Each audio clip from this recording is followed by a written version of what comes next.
विनम्र किसान का बेटा था वो दृढ़ता का भंडार।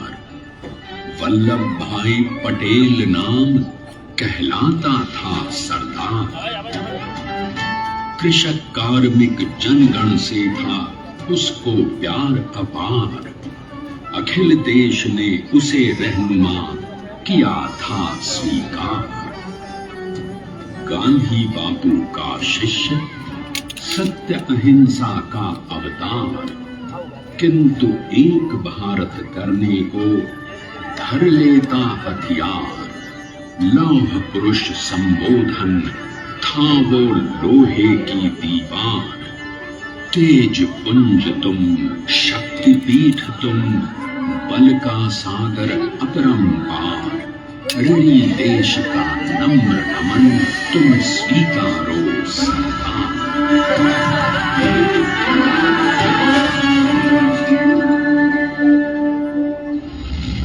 1857 में अंग्रेजों को ललकारने वाले पहले स्वतंत्रता संग्राम के एक सक्रिय सिपाही थे झवेर भाई पटेल। करमसद गांव के इस बहादुर देशभक्त किसान और उनकी पत्नी लाडबाई के 5 बेटों और 1 बेटी में से चौथे पुत्र थे वल्लभ भाई। बालक वल्लभ ने करमसद के बाद नडियाद से अपनी हाई स्कूल की शिक्षा पूरी की। फिर 13 साल की उम्र में उनकी शादी भी हो गई, छोटी सी झवेर बाई से। 2 बच्चों, बेटी मणिबेन और बेटे डाया भाई को जन्म देने के बाद झवेर बाई असमय ही चल बसी। सदी बदलने और 20वीं सदी आने पर उनका जीवन भी एक चमत्कार की तरह बदला। प्लीडर का इम्तिहान पास करके वो वकालत करने लगे। पहले गोधरा, फिर आणंद और उसके बाद अहमदाबाद में। मगर जल्द ही वकालत छोड़कर वो बैरिस्टर बनने की इच्छा से इंग्लैंड चले गए। लंदन में बैरिस्ट्री में अव्वल आने और वजीफा जीतने वाले वो अनोखे भारतीय थे।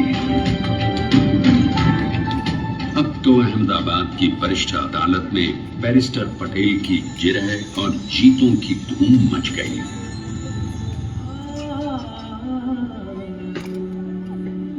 तभी एक युग पुरुष ने वल्लभ भाई के जीवन की धारा ही बदल दी। दक्षिण दक्षिण अफ्रीका में सत्याग्रह के अहिंसक अस्त्र से गोरे शासकों को सबक सिखाकर भारत वापस आए बैरिस्टर मोहनदास करमचंद गांधी से मिलकर वल्लभ भाई ने अपने कुछ वर्षों से सीखे विदेशी व्यवहार और संस्कार हमेशा के लिए त्याग दिए और अब वो अपने खेड़ा के किसानों को हक दिलाने के लिए बापू के साथ आंदोलन में कूद पड़े। अब उनके पैरों में जूते नहीं, गांवों की धूल थी। हृदय में भारत भूमि की शस्य श्यामला धरती, मन में थे गांधी और मस्तिष्क में एक नए स्वतंत्र भारत का सपना।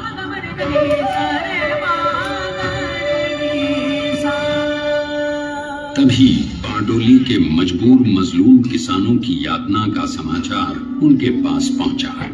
तुरंत वल्लभ भाई वहां पहुंचे और यूं शुरू हुआ भारत का सबसे बड़ा और सफल किसान आंदोलन बारडोली।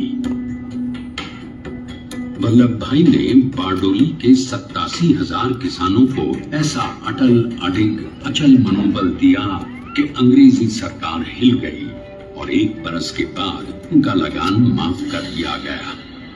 अब तो पूरे देश में लोग वल्लभ भाई के नाम की कस्में खाने लगे। स्वयं महात्मा गांधी ने कहा, अब वल्लभ भाई मेरे शिष्य या साथी नहीं, सारे देश के सरदार हैं और देश को मिल गया एक अनोखा असरदार सरदार।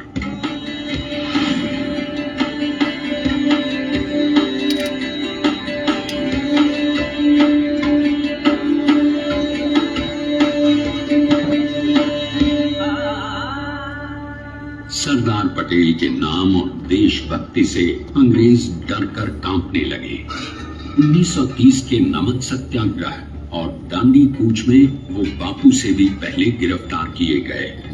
तो सन 1932 में फिर उन्हें बापू के साथ ही जेल में 2 सालों के लिए डाल दिया गया। मगर आजादी के दीवानों को, स्वतंत्रता के परवानों को कौन गिरफ्तार कर पाया है। जेल से छूटते ही सरदार को कांग्रेस के नए राष्ट्राध्यक्ष पद पर चुना गया और उनकी सरपरस्ती में राष्ट्रवादी भारतीयों ने तमाम ब्रिटिश सूबों में जीत हासिल कर वहां अपनी स्थानिक सरकारें बनाई। किंतु सरदार का सपना केवल सरकार बनाना नहीं था। उनका स्वप्न तो था एक ऐसे नए भारत का जहां हर रंग, हर रूप, हर जात, मजहब, तबके का हिंदुस्तानी एक साथ मिलकर एक ऐसा नया भारत बना सके जहां पूर्ण स्वराज के साथ सारे समाज को गरीबी, अशिक्षा, छुआछूत से भी आजादी मिल जाए। इसकी पहली रणनीति थी भारत को अंग्रेजों की गुलामी से आजादी, ताकि भारत के लोगों की अपनी सरकार सबके साथ और सबके विकास के लिए काम कर सके। बापू की अगुवाई में अब देश ने अंग्रेजों को अंतिम चेतावनी दे दी, करेंगे या मरेंगे, क्विट इंडिया, अंग्रेजों भारत छोड़ो। बस फिर क्या था, संघर्ष की रणभेरी बजी। 3 सालों के लिए सरदार पटेल को भी सत्याग्रही नेताओं के साथ जेल में ठूंस दिया गया। 2 सालों के बाद अंग्रेजों को बापू के सभी शिष्यों और साथियों को छोड़ना पड़ा।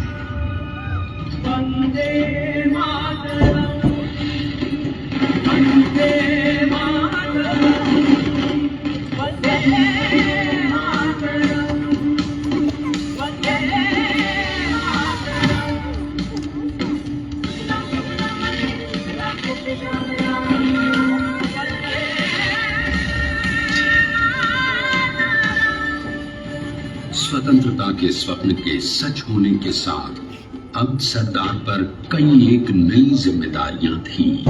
आने वाली आजादी की तैयारी और एक नए भारत के लिए नए लोकतांत्रिक संविधान की संरचना।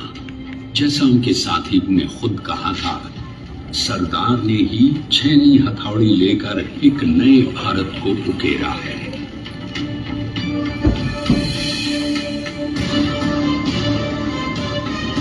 स्वाधीनता तो प्राप्त हुई, लेकिन खंडित भारत में भी उठते विभाजनवादी अंधकार को अभी दूर करना था। जब देश के खंड खंड होने का भय उत्पन्न होने लगा तो सरदार ने निर्भय होकर खुद अपनी केंद्र सरकार और साथियों को भी चुनौती दे डाली और जम्मू कश्मीर को बचाने के लिए सारे देश का आकाश वायुयानों से भर गया।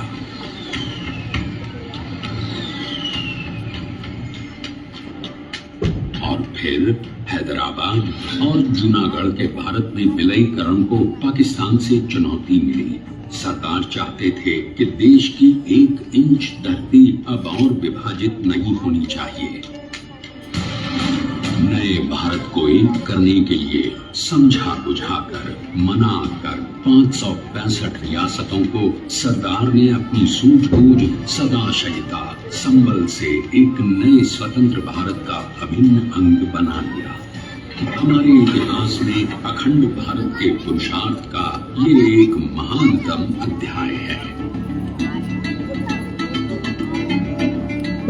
जैसा उन्होंने स्वयं कहा था, हमें नए धागों को पुराने ताने बाने में ऐसे पिरोना है कि एक दूसरे में गुंथ जाएं और बेहतरीन बनावट वाला एक नया भारत उभरकर सामने आ सके।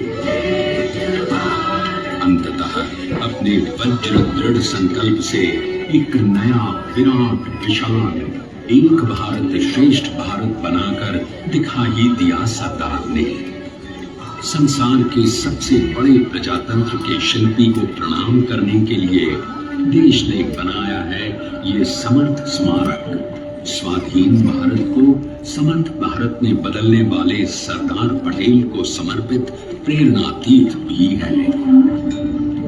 प्रधानमंत्री श्री नरेंद्र मोदी के नेतृत्व में बनी विश्व की इस विशालतम प्रतिमा के सामने आकर सारी दुनिया जैसे स्वयं भी नतमस्तक हो जाती है।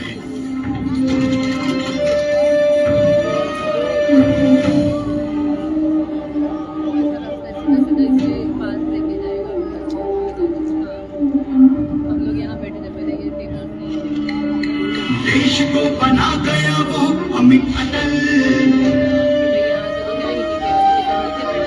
हरा सका उसे न कोई शत्रु दल। चट्टान के समान सा पुरुष प्रबल, पटेल तो स्वदेश का सम्मान है, पटेल तो स्वदेश का सम्मान है, पटेल तो स्वदेश का सम्मान है, पटेल तो स्वदेश का सम्मान है।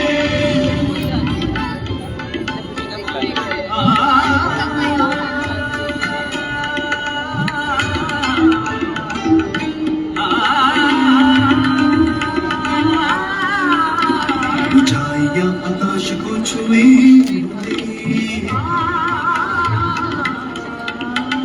गहराइयां समुद्र के लिए कदम अधिक जमीन पर जमे हुए, पटेल अपनी आन मान शान है, पटेल अपनी आन मान शान है, पटेल तो स्वदेश का सम्मान।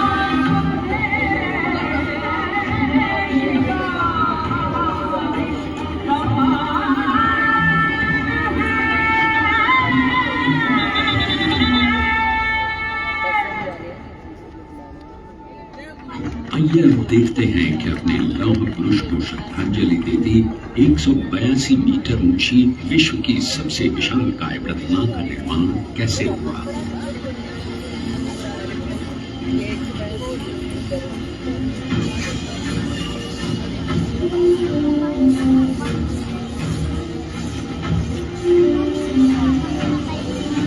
गगन चुंबती इस अद्वितीय अभूतपूर्व प्रतिमा को बनाने के लिए सबसे पहले नदी पर 4500 क्यूबिक मीटर का राफ्ट बना और फिर सीधा 600 फीट का कंक्रीट का पोल बनाया गया।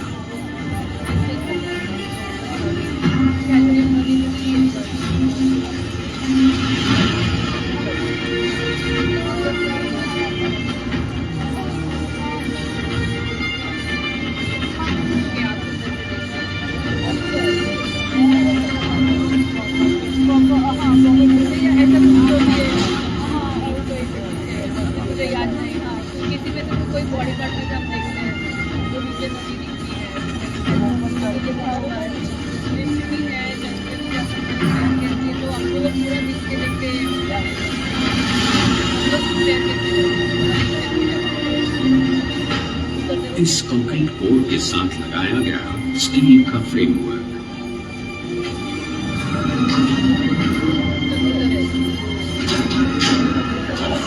इस फ्रेमिंग पर 6500 ब्रॉन्ज के पीसेस लगाए गए।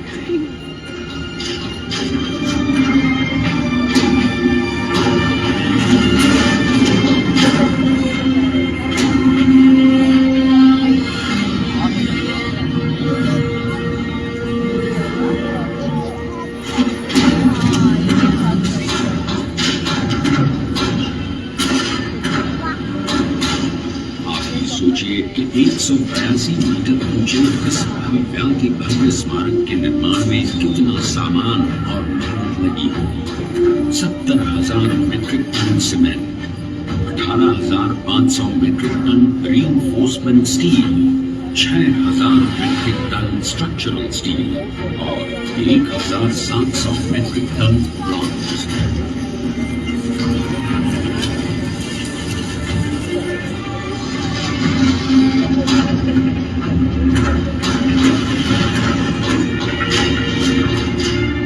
स्टैच्यू ऑफ यूनिटी आज एक वर्ल्ड आइकॉन है और इसे मुमकिन बनाने में एक सेकंड भी ब्रेक लिए बिना देश भर की टीम्स ने 24/7 काम किया। 250 से ज्यादा इंजीनियर्स, 4,500 से ज्यादा स्किल फोर्स और 3 लाख मानव दिन।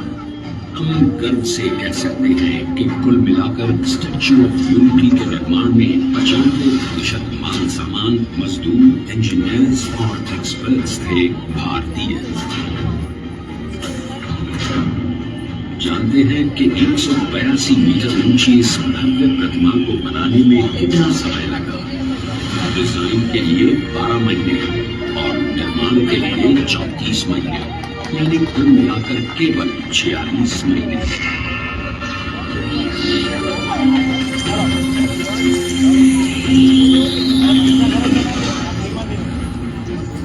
और इसी तरह बनी देश के शिल्पकार की एक अनूठी अद्वितीय विशाल प्रतिमा, जो सिर्फ आज ही नहीं बल्कि आने वाले न जाने कितने सालों तक यूं ही चमचमाती रहेगी।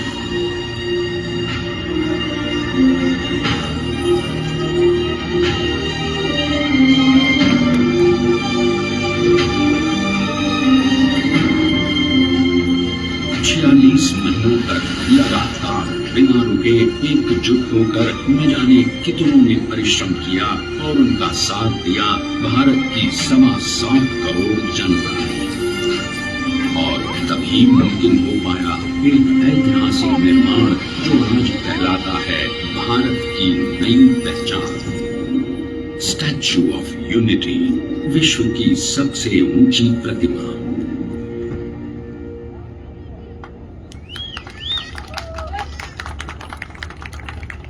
सरदार ने अपनी गंभीरता, शालीनता और दूरदर्शिता से भारत को संगठित करने के असंभव कार्य को संभव कर दिखाया। आइए आज हम सब उन्हीं की महिमा में विश्व के सामने एक उदाहरण रखें, क्योंकि ये ही भारत को श्रेष्ठता के मार्ग पर ले जाएगा। हमारा कर्तव्य ये है, हमें निश्चय कर लेना चाहिए कि हमें हिंदुस्तान में जितने लोग हैं सबको मिल मिल के भाई भाई की तरह के रहना है। स्टैच्यू ऑफ यूनिटी एकता की प्रतिमा और श्रेष्ठता का प्रतिबिंब है। एक पहल है इस अखंड भारत को श्रेष्ठ भारत बनाने के सपने को पूरा करने के लिए। एक पुकार है हम सबको एकजुट होने के लिए। एक आंदोलन है भारत को सबसे आगे ले जाने के लिए, श्रेष्ठ बनाने के लिए। आपके योगदान और विश्वास से ही बनेगा एक भारत, श्रेष्ठ भारत। एकता का स्मारक, एकता का संदेश है कि भाषा अनेक, भाव एक, राज्य अनेक, राष्ट्र एक, पंथ अनेक, लक्ष्य एक, बोली अनेक, स्वर एक, रंग अनेक, तिरंगा एक, समाज अनेक, भारत एक, रिवाज अनेक, संस्कार एक, योजना अनेक, मकसद एक, कार्य अनेक, संकल्प एक, राह अनेक, मंजिल एक, पहनावा अनेक, सीमा एक, चेहरे अनेक, मुस्कान एक। ये एकता का संदेश लेकर के हम चले। और भाइयों बहनों, ये भारत की विशेषता है, विविधता में एक